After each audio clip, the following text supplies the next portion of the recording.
Hey y'all, I'm gonna take you on a little journey with me making some smoked fish dip here in Florida.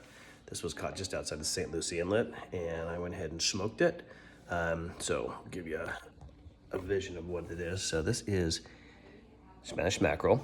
You can see there's some spots on it, which is an indicator of the fish. And this is smoking it. So I actually just did it in a barbecue and I bought smoking tubes off of Amazon and smoked it for about 5 hours at about 185 degrees, something like that. So here's the fillets. You can see after it's been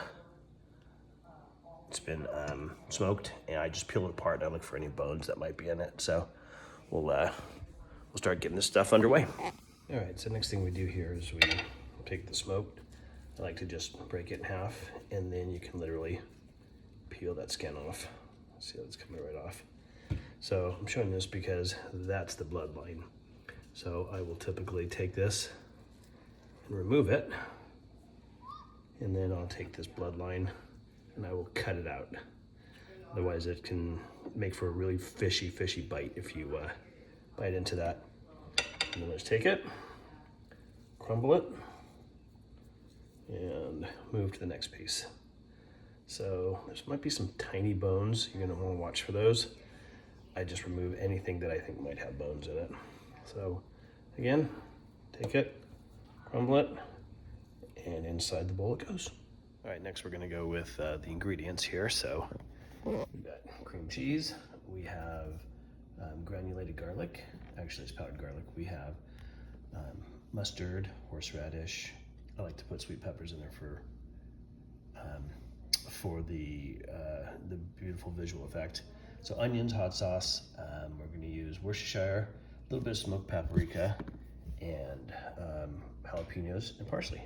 So get all the stuff together and we'll get mixing. All right, see you on the next one. Next step is with your food processor, put all your vegetables in and you'll come up with a consistency very similar to this. All right.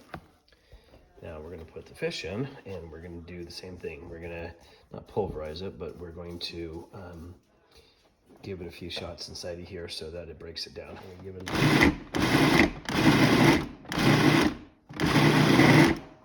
That's it. All right, so here we go again. Ready? Like to pull it so it for the top down.